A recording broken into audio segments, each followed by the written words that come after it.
Hello, everybody, and welcome to News Talk 850 WFTL. My name is Steve Warneke, a retired cop. You are listening to a four-part series on policing in America. If you missed last week's episode, we talked about the George Floyd case and the global perspective on policing. This week, we are going to talk about the face of America's law enforcement. Just who are our cops? Next week, we're going to talk about the existing policing system and methods of oversight and where do we go from there. But I don't think many people understand what that system is and the systems that are already in place. So we're going to talk about that.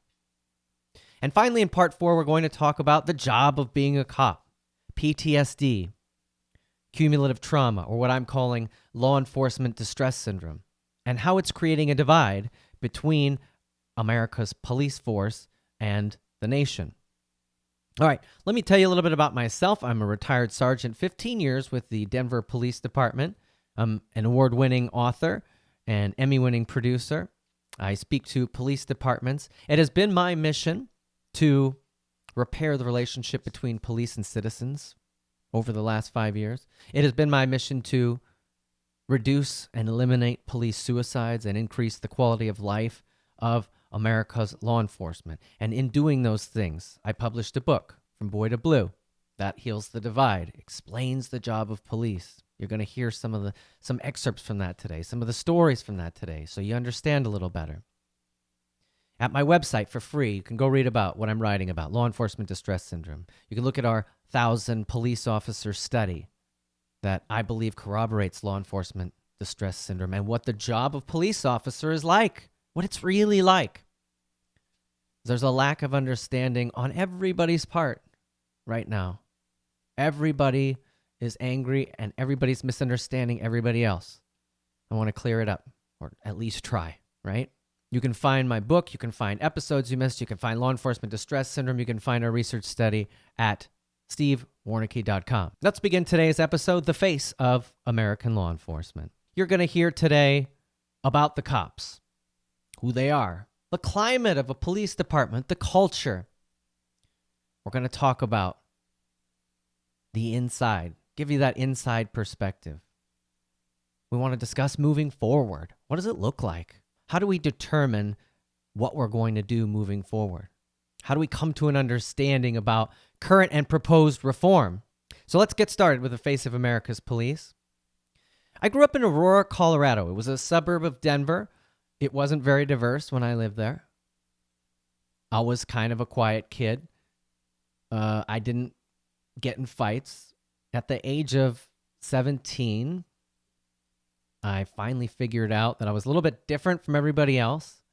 It occurred to me that I was gay. It didn't occur to me earlier on, like it does for a lot of people. My family didn't know any gay people. We didn't have friends that were gay. We didn't know anybody. I never even was taught that was a possibility, that could be the case. I just didn't understand why everybody was, going girl crazy and I wasn't. I went off to the University of Kansas. I got a 4-year degree in business and communications. All I ever wanted to be was a cop. I mean, from the time I could remember. That I knew early for some reason. I mean, from the age of 5. That one I knew. It was like all the cop stories, all the cop shows. All I could think about. My dad says, he's going to be a doctor. I said, oh, okay, I'm just going to let him tell people that, but I'm really going to be the cops. There was something like innately bred in me, just inside that I was born with. So after college, I applied to the Denver Police Department. It takes me 2 years. It was agonizing 2 years, might I add, to get hired. And I could not believe when I finally got the call. I mean, the job of police officer, in my estimation, was the most exciting job on the face of the planet. I was so early to the police academy the first day. I did not want to be late. I was up so early. I had extra shirts in case I spilled coffee. I left with so much time. I could have walked there. If I'd have got a flat and pulled out my spare and dirtied my shirt and then changed the tire and discovered the spare was flat and then walked the rest of the way to the academy, I still would have been early and I would have had another shirt. That's how excited I was to be there that day. I'm nervous, of course. So you start the academy, and right away you discover something that a suburban kid that didn't have a lot of worldly experience didn't know, that there are people out there that want to hurt the police, that are doing really bad things. I mean, you hear about them in your periphery, but if you're relatively safe and you're growing up, it's sort of an ancillary thing that's out there, but it's not something you see firsthand. And you start to see videos of what people have done to police, and they start teaching you things like defensive tactics. They teach you things like to be evaluating your environment all the time.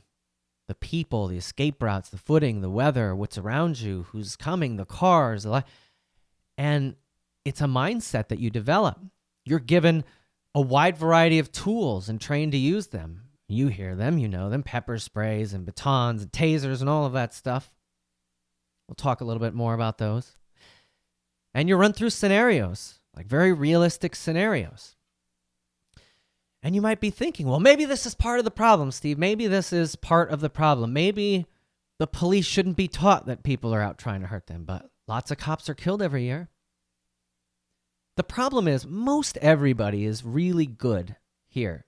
It's always this small handful that causes a problem for the rest of us. And so what you don't understand is that all of that, the pepper spray, the tasers, the tools, me evaluating everything while I'm talking, isn't necessary when I'm talking to you or your family, most likely.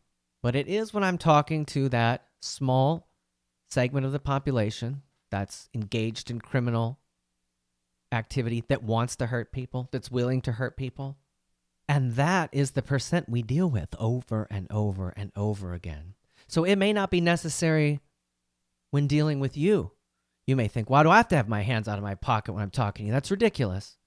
Why do I have to show my hands when I'm in the car and you pull me over for speeding? I don't have to listen to that. The police don't know who you are.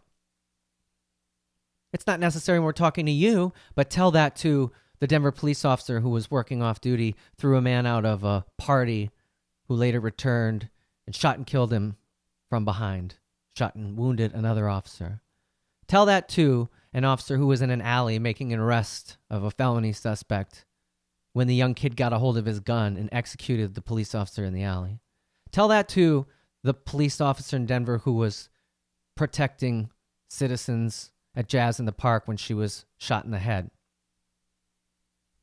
Tell that to the officer who was involved in a felony burglary chase, who was shot in a shootout when the chase culminated. That's just Denver.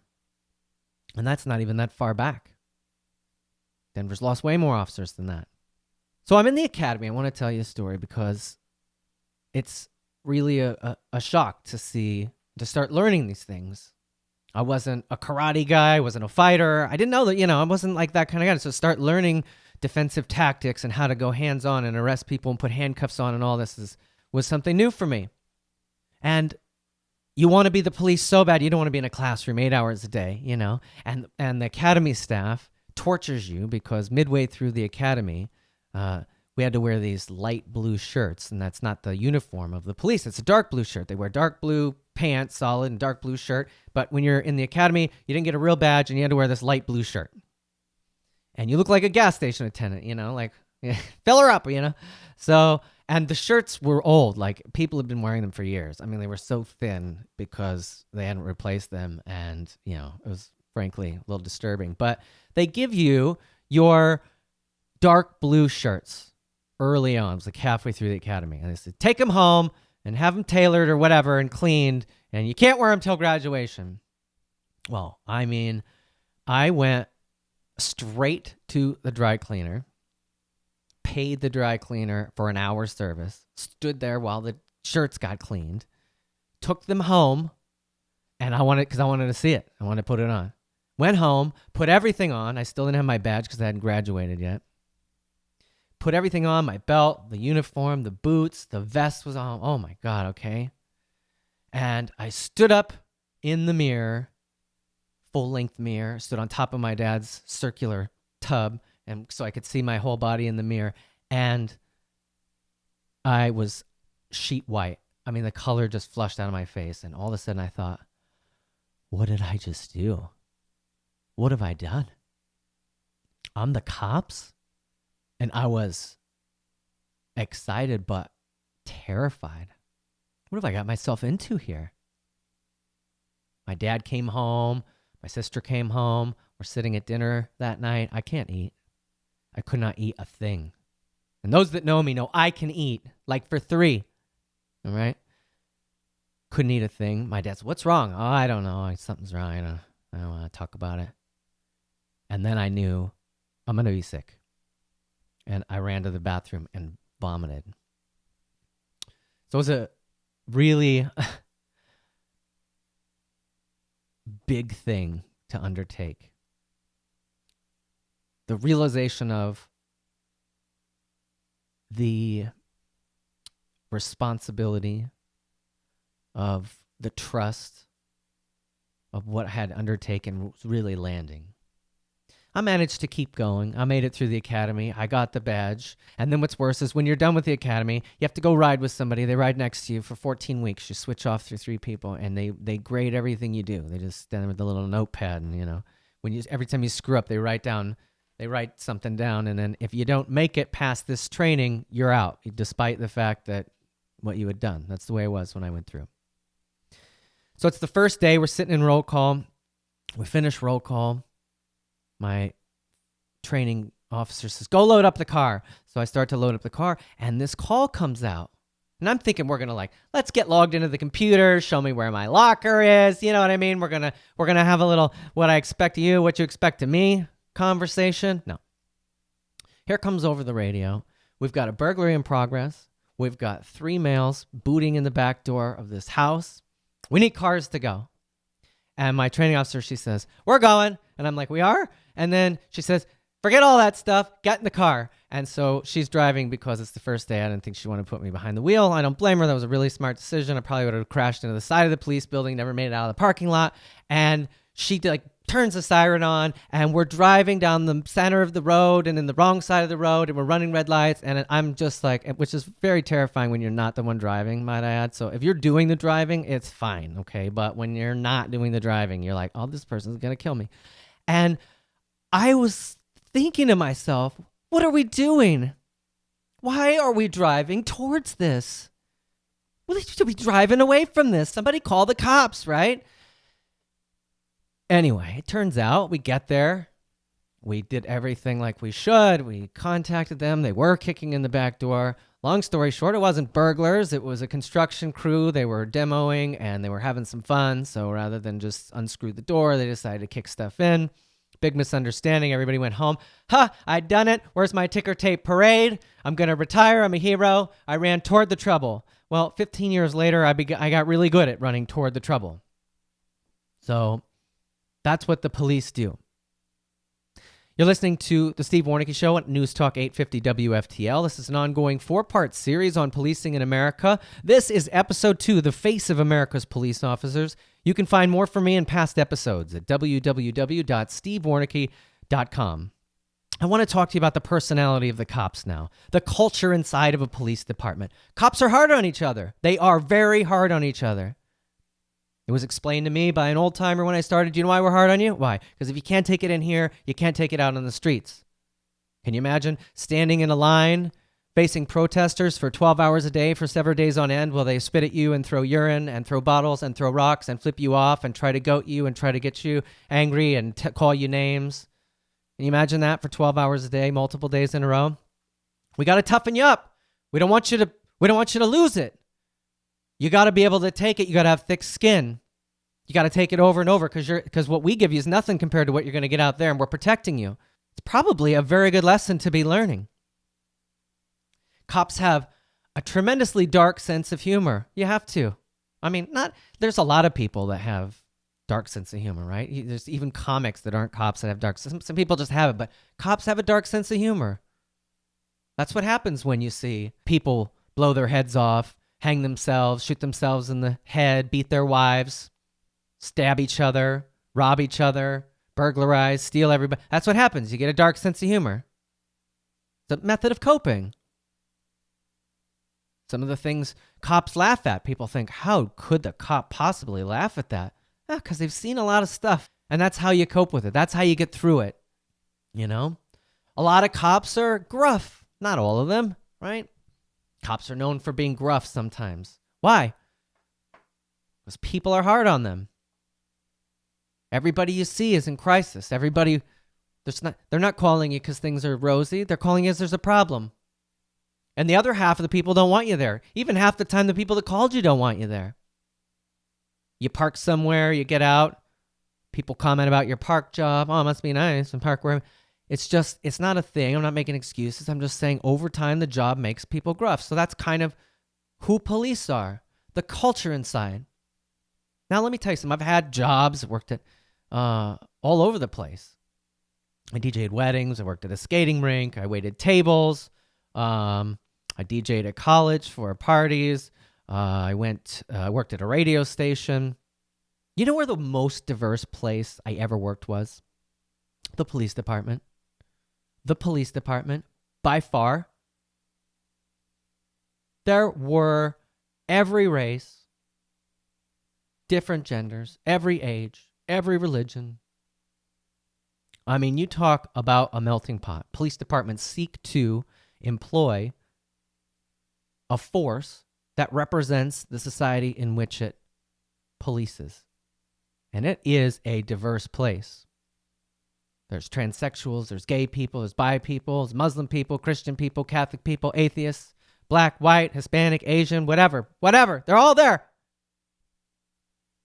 And it's a family. It's a family at the police department. It is such a family. It's the blue family. Think about your own family. You may have a cousin. You're like, I mean, he's not my favorite person, but he's family. That's the way it is in a police department. Police are hard on you, but they would give you the shirt off their back. We had a guy clearing a building one night. There was an alarm. The office building. Went there. Door was open. Uh-oh. Somebody's inside. Get some help. Start going through the building. They hear something. Have their guns out. Giving orders.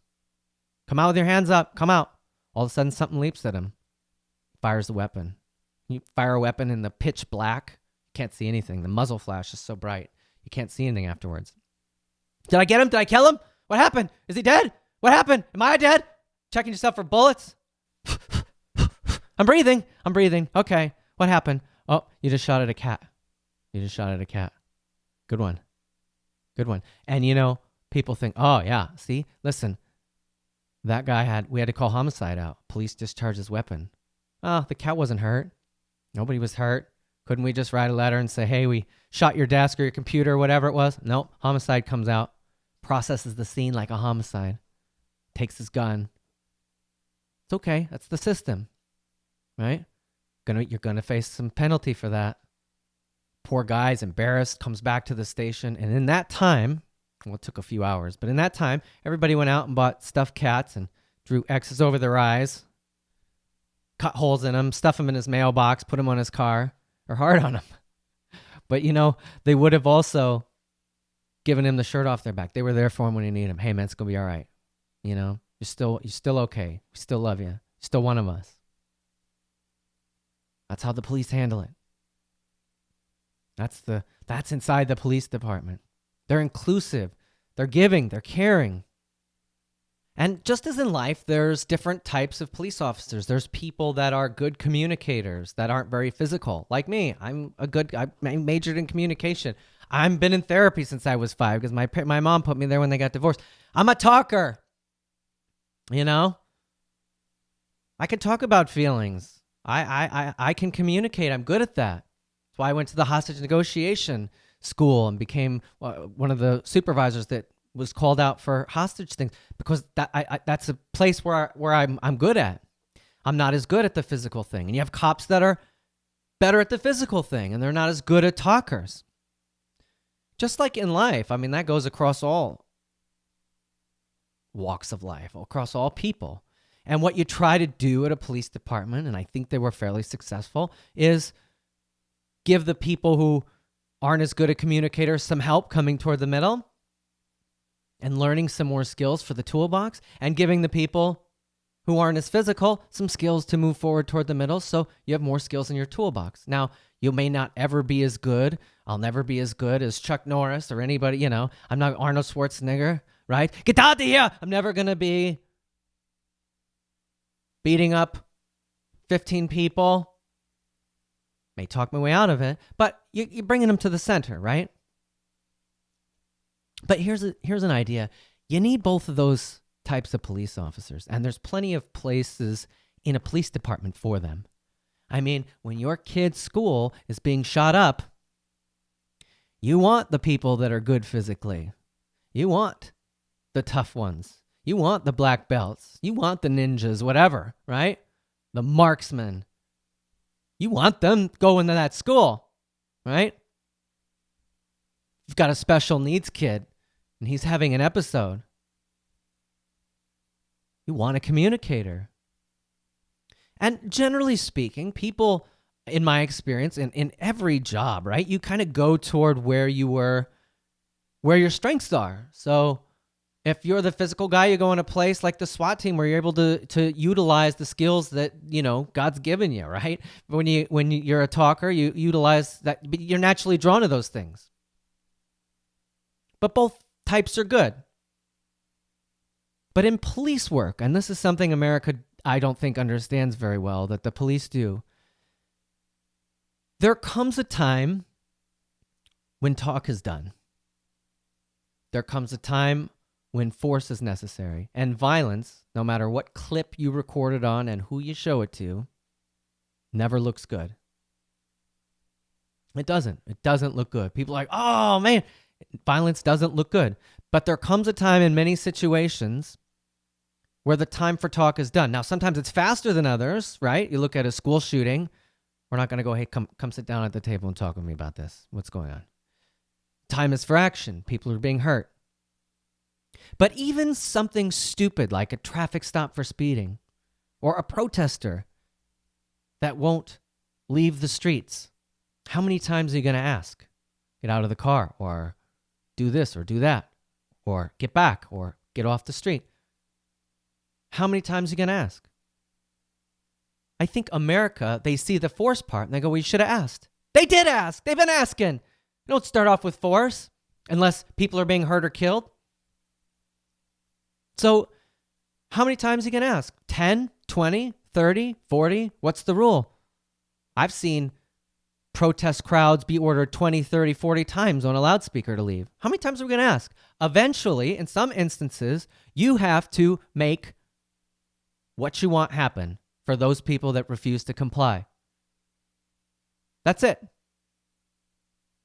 We used to say, ask, tell, make. I'm going to ask you to do something, then I'm going to tell you to do it, and then I'm going to make you do it. Now it's like, ask times 1,000, tell them, but kind of phrase it like an ask, and then just give up if they don't do it. Just let them take the city and barricade off a section of it and put armed civilian people at the entrance and require IDs to go in and not let the police in. That is happening in Seattle. Okay. My mother asked me last week after my podcast, she said, well, your experience was your experience. You're entitled to that, but that's not typical. It is typical. It is typical. I was in a large metropolitan police department. I travel around and speak to police. I've been to training with other police. I've met cops all across the world, all across the country. It is typical. Now, there for sure are some exceptions, but it's typical. I didn't say absolute. I said typical. It's typical. The climate I described. The law enforcement community is a tightly knit community. They are. And my experience, I believe, is very typical of your average American police department.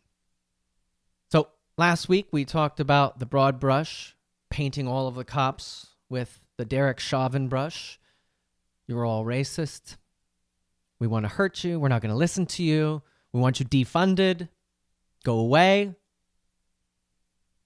Isn't that what the opposite of what we were told to do after 9/11? 9/11 happens, and there was American anger at Muslim Americans, and there were newscasts, celebrities, documentaries, specials on television. Everybody was saying the same thing. Those were extremists. That was an extremist version, an extremist ideology. Muslims are peaceful, wonderful people.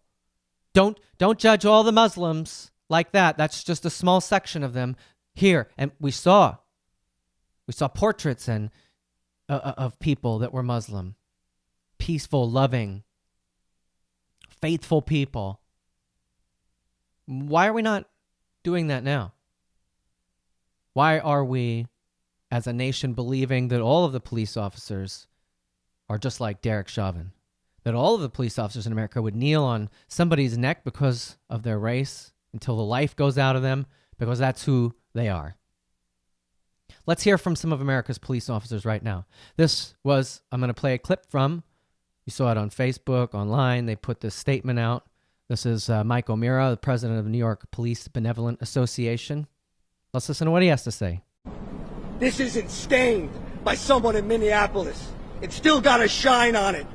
And so do theirs. So do theirs. Stop treating us like animals and thugs, and start treating us with some respect. That's what we're here today to say. We've been left out of the conversation. We've been vilified. It's disgusting. It's disgusting. All right, he's angry. Cops are angry. America's angry at the cops. African Americans are angry. Everybody's angry. In Denver, they voted to kick the high school or the school resource officers out of schools. Out of schools. After all the school shootings, the Denver Public Schools votes to kick the cops out of the schools. Aren't we using a broad brush? Are our kids less safe or more safe? Did this make our kids less safe? Aren't we supposed to come out of this better than we were before, stronger than we were before? We're going the wrong direction. Pastor Joel Osteen at Lakewood Church last week sat down, instead of delivering his 30-minute message at the on Sunday, he sat down with Pastor John Gray, and they had a discussion. John Gray said, "We're angry, we're hurt. We want our feelings acknowledged. We want our anger acknowledged." The cops are angry. They want their anger acknowledged. Listen, as angry as I get that the police are, and nobody's saying they don't have a right. We all have a right to be angry. You don't get to be angry. You don't get to be angry. Yeah, you do. You be angry. Just be angry. It's okay. We can all be angry. But let's not use the anger to fuel our actions. Let's be angry. Take some deep breaths. As much as I understand what the Police Benevolent Association of New York wanted to do there, I'm not sure that the angry speech is helpful right now. I know how cops and everybody loves talking about feelings, but wouldn't that really help if we did try to take some time just to acknowledge that it's okay, you're angry, I get it, or I'm going to try to get it, explain it to me, or to go listen and seek out what Pastor John Gray had to say, or what I have to say, or what spokesman for the protesters has to say. Wouldn't it just be good to just hear what they're angry about just for a little bit? You ever tried this in a personal relationship of yours? Just as right as you feel you are. You know what I mean? Like, I am right and I know it. As right as you think you are. You ever just stop trying to convince everybody about your side? Stop trying to win them over and just say, yeah, I know you're angry and you're hurting. I'm sorry. And not try to not try to explain, but maybe we should take some time to do that. All right, because we can make changes to policing. We're probably going to. There's already legislation everywhere, right? It's part of the solution, sure.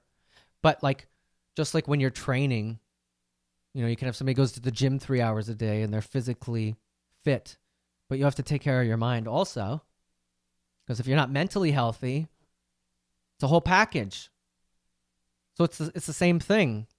We can talk about police reform and legislate new laws, but We got to work on the mental space also. So here's another video from a police department. They put it out. It says, we see you too. It's a small clip. The cops just want you to know this. When you call 911, we answer the call. We don't ask how you vote, what color you are, what God you pray to, or what country you were born in. We answer the radio and respond to the call. Our main objective is to resolve disputes peacefully. After all, that's what we do. No one ever calls us when things are good. There is always a dispute to resolve. We know that there will be times where despite all of our efforts, there will be no peaceful resolution. When that call comes, we stand ready. We will stand between you and evil. We will do whatever it takes to protect you and ourselves from those who are determined to do harm. All right. I mean, that's the job of police right there. And there are some bad ones, and we're going to talk about that, very few. But there are. We're going to talk about what we can do. Let's come out of this better off than we were before. But that's the real job, and most of the people doing it are doing that every day. There was a Facebook post from a colleague of mine that I thought was particularly touching and brought up something I hadn't thought about. He wrote, while all of American law enforcement is enduring a very challenging season, no one is suffering worse than our black partners. Hatred by some for the color of their skin, hatred by others because of their profession, hatred by some of their own race because they are trying to find a way to protect and serve and be black. My partner told me last week while working off-duty at a Walmart as a way of providing for her family, a black couple said to her face, "You aren't black," because of the uniform she was wearing and the job she was trying to do. I hadn't thought of that. Must be a particularly difficult time for African-American police right now. Have you thought about that? There was another clip of a police officer from Facebook, but I want you to listen. I thought long and hard about whether or not I should even make a video, but feel like that today we all kind of need to understand where law enforcement is and the crusade against us that is weighing on every officer's heart in America right now. But it's devastating to be a police officer right now and to know what's going on and how people feel about you and the things that you do in this job, the sacrifices you make, that there's a lot that would rather see you dead just because of the uniform that you wear. There's a bad day coming for us. It is if we don't get a hold of this now. But today I did something that was really hard. I put in my notice, and this is the end of me being a cop after 10 years, and I just can't take it anymore. I'm done with it. It's been one of the best decisions I've ever made was getting in law enforcement. But there's a lot that goes along with it that y'all don't know about. I mean, I think that clip speaks for itself. There's more to that video, and you'll hear more of that in week 4 of the series on policing, when we talk about cumulative trauma, PTSD, and the job of police officer. All right, so I want to talk about discrimination complaints at police departments. So this happens across all kinds of complaints. So not just discrimination complaints, but all kinds of complaints. You have 3 types of complaints. You have the legitimate complaints that happened, and there needs to be something done about them. You have a complaint where the complaining person believes it's a legitimate complaint, but it's not. You have the third type where it's false and they're trying to accomplish something. So a legitimate complaint. This officer used unnecessary force or used language I didn't like. Yeah, it happened. It was improper. We're going to do something, right? Or, well, I come in and complain. I don't think it should have been handcuffed. And they go, well, you were handcuffed, but that was our policy. You were supposed to be handcuffed. I'm sorry you feel that it was a complaint, but it's not. That was okay. And then you have the person that says, just make something up. They want to get out of court. They want something. You have the same thing in discrimination complaints. You have some that are legitimate, some that people believe are legitimate, but maybe they're not seeing the whole situation, or maybe there's some extenuating circumstances, or maybe that wasn't discrimination, but they believe it was. And you have people just making discrimination complaints to try to accomplish something. And as touchy as the subject is, the same thing happens in sex assaults, right?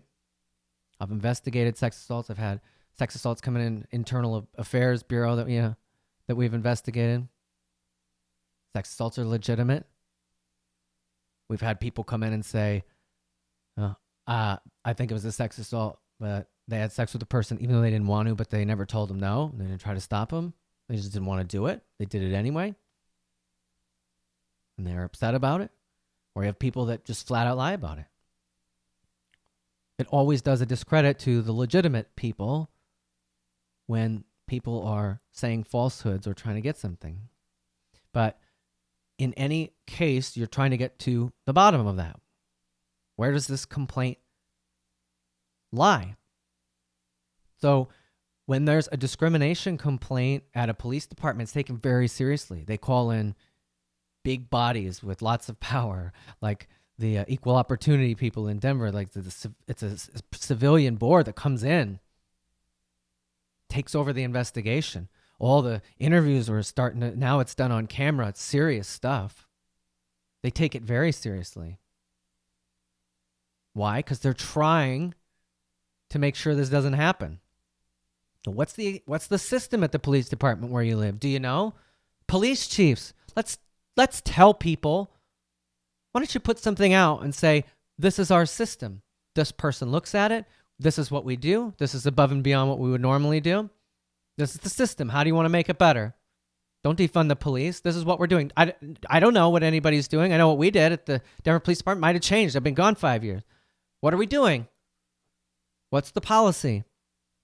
Wouldn't that help if you knew? Oh, there's an independent body that investigates this. Everything's on video. And then it's sent to like 1,500 different panels of people to review it with all different types of people on it. Yeah, okay. And it goes to the elected officials. Yeah, all right. Okay. Yeah. So, I mean, there's a lot of stuff happening, but we don't know about it. The question America needs to solve is, how do we know when an incident is racially motivated? How do we know that? That's tough. That's a tough question. You don't have x-ray vision to see people's hearts. You know, there's a hate crime aggravator in the statutes of Colorado. I think there's a similar thing across the states where if I assault you, it's an assault, it's a crime. But if I assault you based on your race, it's a hate crime. And it elevates the punishment, the severity, all of it. I'll read just a little bit from the statute. A person commits a bias-motivated crime if with the intent to intimidate or harass another person because of that person's actual or perceived race, color, religion, ancestry, national origin, physical or mental disability, or sexual orientation, he or she knowingly causes bodily injury, or by words of conduct places another in fear of imminent lawless action, destroys their stuff, on and on. Basically, if you do anything illegal after that based on those things, it's an aggravator. Makes it worse. Well, how do you determine that? If any time somebody does something awful against somebody else, if all we're looking at is the color of their skin, is that sufficient to say that that was the motivation? So you look at other things. You look at the words people say. We've had instances where racial slurs, derogatory comments about religions, anti-Semitic comments were being said or uttered while the crime was happening. That's something you could look at. One night we were driving around and somebody was driving around Denver with a blow dart gun with big darts blowing, I guess, whatever it is, blowing darts into young teenage boys' backs that were from a Jewish school. Nobody else got hit. All of the Jewish kids got hit in the back with a dart. Didn't know if there was poison in them, So and we caught them, by the way. Did they do it to anybody else? Well, they just attacked the Jewish kids. Probably some evidence that this was based on religion. So you could do a background investigation into the person, right? You look at their social media. Do they post hateful things? Are they a member of a group? Do they have journals or writings? What do people say about them?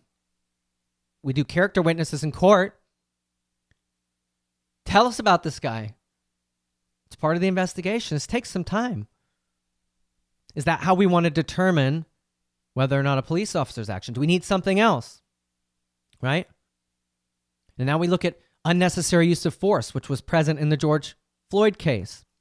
Listen, we want to eradicate. Our goal as a nation, our goal as a police department to eradicate unnecessary use of force, period. Will we ever achieve it? Will we ever achieve perfection? Probably not, but that's our goal, right? 375 million police contacts a year. How many of those contacts result in a sustained, yes, this happened, unnecessary use of force? I want to know the answer to that. Maybe we can find out the answer over the country, right? How often is it happening? So even though, just like plane crashes, our goal is to never have another plane crash. And every time a plane crashes, we want to learn from it so it never happens again. Our goal is never, ever, ever another plane crash. Will there ever be a time where there's never again another plane crash? Hopefully. But does that mean we don't fly everywhere and we're just not going to travel and go see each other because there might be a plane? We getting better at it? Are we making some progress? Is it less and less likely? Is it the exception rather than the rule? Okay. Sounds promising. We're getting somewhere. I mean, since we all live together in this country and the police department is representative of the population in which they protect, that won't there inevitably be use of force across races? Justified and unjustified. And in any case, is it automatically racist no matter what? Or all we using is the only test, the color of the people's skin involved? So unless you want to send white cops to white calls and black cops to black calls and Hispanic calls to Hispanic calls and transgender cops to transgender calls and Muslim cops to Muslim calls, unless you want to do that, and then, well, at this call, we've got some of everybody, so we need one of everybody before we go in, right? It's like a roulette wheel. You put the ball in there. Eventually, the ball's going to hit every slot. Eventually, there's going to be a use of force, a justified one, an unjustified one, across the different races, religions, and whatever. Then you need to look at the incident. Look at the other things. Was it justified? What were the other factors? Should we require at least some additional evidence? Cops found guilty of unnecessary use of force should be fired and punished. They are. Cops found guilty of unnecessary use of force and found to be doing it solely on race, religion, color, ancestry, national origin, physical or mental disability, or sexual and orientation. Aggravate it. When cops use misconduct, it's against the law. When they use force unnecessarily, it's against the law. Aggravate it. We know there's some racist cops out there. We know there's some bad cops out there. It is the super minority of police officers that are those ones, that are the bad ones. 700,000 cops in America, 375 million contacts across the country per year. Overall, things are going pretty well. So right now our solution seems to be, let's loot and rob and burn and riot and hurt each other. Let's hurt cops. Let's go assassinate cops in the head. I'm all for peaceful protesting. But we're doing things that are weird. Like kneel in front of me. Protesters say to the cops, kneel in front of me. What is this, Superman 2? Kneel before Zod. Like what? Who? Why would we? Why does anybody have to kneel in front of anybody? Is that the solution? Does that fix something? Is that the reform? Does that stop racism? What? Or does that send the message we're all equal? We'll talk more about this next week, but investigations take a while to conclude and to do properly. That doesn't jive well with this instantaneous, I want to know now, give it to me now, Amazon, have it on my step, I want to know the answer now, Google it! It doesn't work like that. This takes a long time to do it right. And something people don't ever think about, police departments are doing an investigation. The ultimate goal of a police department is to protect the integrity of a court case. So they have to be careful what they say. They have to be careful because sometimes the only person that knows certain evidence is the people who did it. So So you don't want to tell the whole world because you can lose the court case. So, and the court case takes a while. Wasn't O.J. Simpson's case a year? I think I flunked out of college that year because I was obsessed with that while it was on TV. All right, I'm just saying it takes a long time. But that's the system. And so when we want answers now, how do we know now? We don't. You're listening to the Steve Warneke Show, News Talk 850 WFTL. This is an ongoing 4-part series on policing in America. You're listening to episode 2, The Face of America's Police Officers.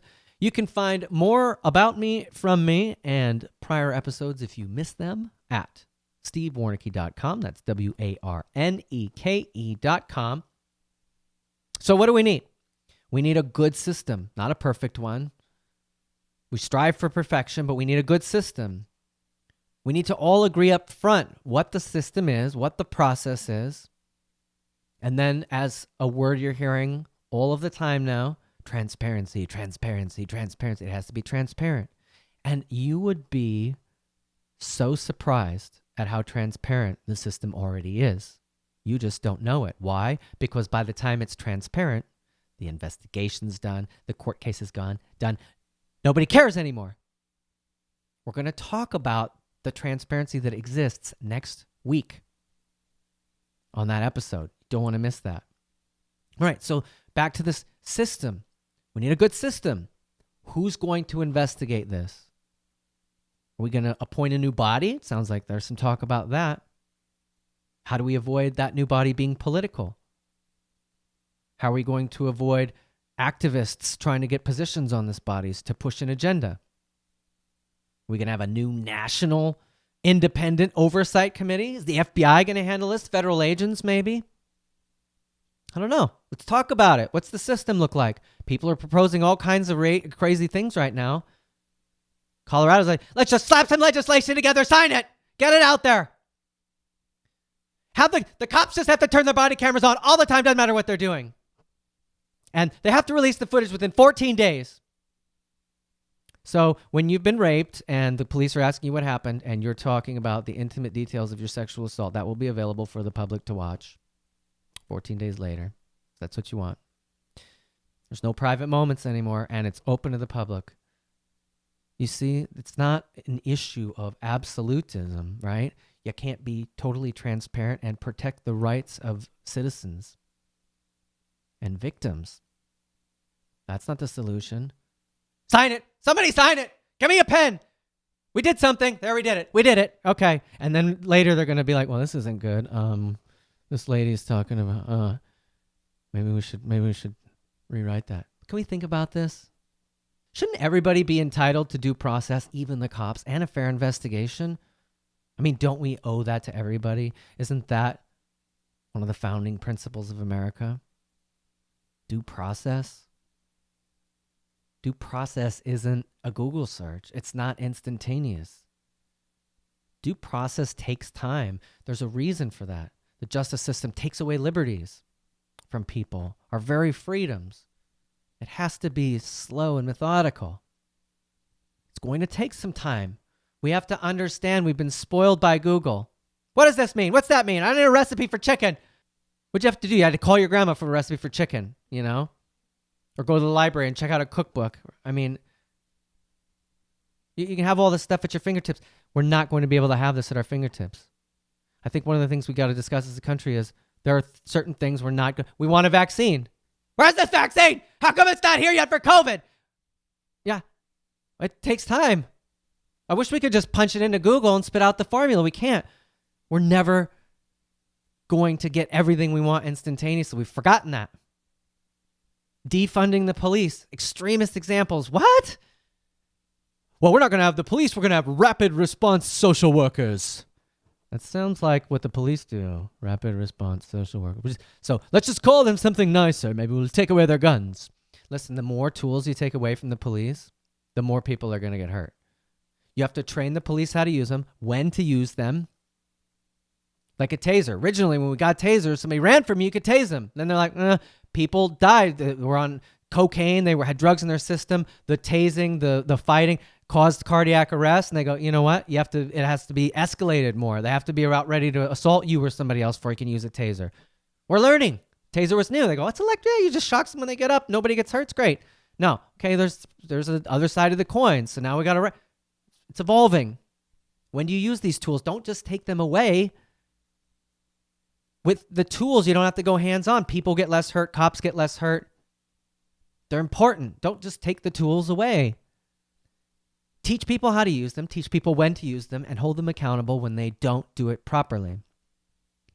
We also have to have a recognition and understanding in America that bad things are going to happen, period. Violence is sometimes necessary to affect the arrest of those who are perpetrating bad things or to stop them. Bad things happen. Sometimes violence is necessary. Never looks good. Sometimes it is. Somebody goes into a school shooting. Sometimes you can't talk to them. Sometimes you got to shoot them to stop them from killing all these kids. It's not pretty. We don't want to do it. It's the last thing you want to do. But the actions of those people that are doing the bad things are dictating what the response is. One of the things cops need to do in particular, and chiefs, put out when a policeman is fired. When you fire somebody, put it out after the investigation's over about it, especially if no one knew about it. Especially if it didn't become a high-profile case. Put it out. Hey, we found this. Our investigation said this. We fired this person, charged them, whatever. Now, that's what police departments and chiefs can do. What can you do, America? Well, when you see that happen, you don't go, another bad cop. I can't believe how rampant they are. It should be the opposite. You should go, we didn't even know about that. That police department got rid of somebody. They told us about that. So when more things are happening, it should be a good sign that things are changing, that police departments are holding cops accountable. Not a bad sign that that there's more proliferation of bad cops, but that the opposite. They're being weeded out. All right, tune in next week for part 3 of the ongoing series of Policing in America. The police system. We'll look at the existing police system and oversight, followed by part 4, cumulative trauma, PTSD, what I call law enforcement distress syndrome, and how the job of policing is creating a divide. In case you missed part 1, the broad brush, George Floyd, and a global perspective on policing in America, head to stevewarneke.com. That's stevewarneke.com. I just want to say a couple things here on News Talk 850 WFTL before we close. The people who want the police gone are extremists. The people who want to defund the police and eradicate the police force as we know it are extremists.